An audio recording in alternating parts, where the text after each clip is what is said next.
Hello friends, നമസ്കാരം. ഇന്ന് നമ്മൾ ഡിസ്കസ് ചെയ്യാൻ പോകുന്നത് മിഷൻ സെക്രട്ടേറിയറ്റ് അസിസ്റ്റൻ്റ് എന്നുള്ള ഭാഗമാണ്. അതായത് ഇതുവരെയും സെക്രട്ടറി അസിസ്റ്റൻ്റ് എക്സാമിന് വേണ്ടിയിട്ട് പഠിച്ചു തുടങ്ങിയിട്ടില്ലാത്തവർ, പഠിച്ച് ഇടയ്ക്ക് മടുപ്പൊക്കെ കൊണ്ട് നിർത്തിയവർ, അവർക്കൊരു ഹെൽപ്പ് ആവാൻ വേണ്ടിയിട്ടും പിന്നെ ഞാൻ പഠിക്കുന്നതിൻ്റെ ഭാഗമായി നമുക്കൊന്നിച്ച് പഠിക്കാം എന്നുള്ളൊരു ആശയത്തോടു കൂടിയാണ് ഞാൻ ഈ വീഡിയോ നിങ്ങൾക്ക് മുന്നിൽ അവതരിപ്പിക്കുന്നത്.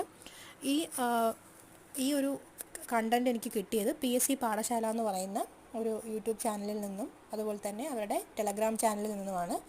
അപ്പോൾ അവരോട് ഞാനൊരു താങ്ക്സ് പറയുന്നു. ഞാൻ സെൽഫായിട്ട് പഠിക്കുന്ന ആളാണ്, ഒപ്പം ഓൺലൈൻ ക്ലാസ്സസ് എടുത്തിട്ടുണ്ട്. അപ്പോൾ ആ ക്ലാസ്സസ് പക്ഷേ എനിക്കങ്ങനെ ഫോളോ ചെയ്യാനായിട്ട് പറ്റിയിട്ടില്ല. അതായത് ഞാനൊരു ടോട്ടലറും കൂടി ഉള്ള ഒരാളാണ്. അപ്പം എനിക്കത് ഫോളോ ചെയ്യാൻ അത്ര ഈസി അല്ല. ദിവസം ഒരു 6-7 ക്ലാസ്സസ് മാത്രം കാണുക എന്ന് പറയുന്നത് അത്ര പോസിബിൾ ആയിട്ടുള്ള കാര്യമല്ല. പിന്നെ എൻ്റെ സ്ട്രോങ് പോയിൻറ്സും വീക്ക് പോയിൻറ്സും മനസ്സിലാക്കി ഈ സെക്രട്ടേറിയറ്റ് അസിസ്റ്റൻറ്റിന് വേണ്ടി പ്രിപ്പയർ ചെയ്യാം എന്നാണ് വിചാരിക്കുന്നത്.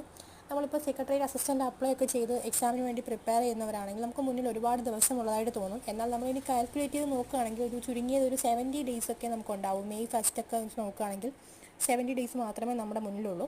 അപ്പോൾ അതിനനുസരിച്ചൊരു സ്റ്റഡി പ്ലാൻ തന്നെ വേണം. ഇപ്പോൾ ഞാൻ പറഞ്ഞതുപോലെ PSC പാഠശാലയുടെ ഒരു സ്റ്റഡി പ്ലാൻ നമുക്കത് വളരെ ഹെൽപ്ഫുള്ളാണെന്ന് തോന്നിയത് കൊണ്ടാണ് ഞാൻ നിങ്ങളുമായിട്ട് ഷെയർ ചെയ്യുന്നത്. പ്രത്യേകിച്ച് എനിക്ക് പഠിക്കാൻ കൂടി വേണ്ടിയിട്ട് നമുക്കൊന്നിച്ച് പഠിക്കാം എന്നുള്ളൊരു ആശയത്തോടു കൂടി നിങ്ങളുടെ മുന്നിലേക്ക് വയ്ക്കുകയാണ്. അപ്പം ഇവിടെ നമ്മൾ നോക്കുമ്പോൾ ഞാൻ ഈ വീഡിയോയിൽ ഫസ്റ്റ് ടൈപ്പ് ചെയ്തിട്ടുണ്ട് MEM എന്നുള്ളത്. എല്ലാവർക്കും അറിയാം, മാത്സ്, ഇംഗ്ലീഷ്, മലയാളം എന്നുള്ളതാണ് MEM. അപ്പോൾ ഇവിടെ നമ്മൾ നോക്കുകയാണെങ്കിൽ മാർക്ക് ഡിസ്ട്രിബ്യൂഷൻ വരുമ്പോൾ ഏകദേശം 50 മാർക്ക് പ്രിലിമിനറിക്ക് ഈ MEM ഭാഗത്ത് നിന്നും, അതുപോലെ തന്നെ മെയിൻസ് എക്സാം വരുമ്പോഴത്തേനും ഒരു 30 മാർക്സോളം അതിൽ വരുന്നുണ്ട്. അപ്പോൾ നമുക്കൊരിക്കലും ഈ ഒരു പ്രിലിമിനറിക്കായാലും മെയിൻസിനായാലും ഈ ഒരു ഭാഗം MEM എന്നുള്ള ഭാഗം നമുക്ക് ഒഴിച്ചുകൂടാൻ പറ്റാത്തൊരു ഭാഗമാണ്. അപ്പം എൻ്റെ ഒരു വീക്ക് ഏരിയ എന്ന് പറയുന്നതും ഇത് തന്നെയാണ്. പക്ഷെ നമുക്കതൊരു ഡെയിലി ഫോക്കസിൽ പോയാൽ മാത്രമേ നമുക്കത് കുറച്ചുകൂടി നന്നായിട്ട് വർക്കൗട്ട് ചെയ്തെടുക്കാൻ പറ്റത്തുള്ളൂ. അപ്പോൾ അതവിടെ നിൽക്കട്ടെ. നമുക്ക് ഡെയിലി ബേസിൽ അത് പഠിക്കേണ്ടതായിട്ടുണ്ട്.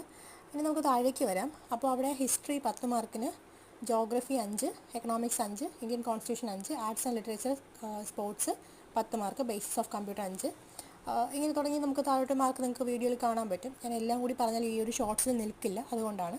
അപ്പോൾ താഴേക്ക് നമ്മൾ നോക്കുമ്പം സിവിക്സും സയൻസ് ആൻഡ് ടെക്നോളജിയും നമുക്ക് 5 മാർക്ക് വീതമാണ്. അത് മെയിൻസിന് ഇല്ലാത്തൊരു സബ്ജക്റ്റ് കൂടി ആയതുകൊണ്ട് നമുക്കത് ലാസ്റ്റിലത്തേക്ക് മാറ്റിവെക്കണം എന്ന് ഞാൻ പറയുന്നില്ല. എൻ്റെ ഒരു പ്ലാനാണ് ഞാൻ പറയുന്നത്. പക്ഷേ നമുക്ക് കറണ്ട് അഫെയർസിന് വളരെയധികം ഇമ്പോർട്ടൻസ് കൊടുക്കേണ്ടതായിട്ടുണ്ട്. അതായത് മെയിൻസിന് 15 മാർക്കോളം കറണ്ട് അഫെയറിൽ വരുന്നതുകൊണ്ട് ഞാൻ ഈ ചാനലിൽ daily current affairs videos upload ചെയ്യുന്നുണ്ട്. ഇന്ന് മുതലാണ് ഇത് അപ്ലോഡ് ചെയ്തിട്ടുള്ളത്. അപ്പോൾ ഇനി തൊട്ട് ബാക്കി പുറകിലേക്കുള്ള വീഡിയോസ് വരുന്നതായിരിക്കും. ഞാൻ ഇതിൻ്റെ ബാക്കി ഡീറ്റെയിൽസ് അടുത്ത ഷോർട്സിലൂടെ ഷെയർ ചെയ്യുന്നതാണ്. Thank you.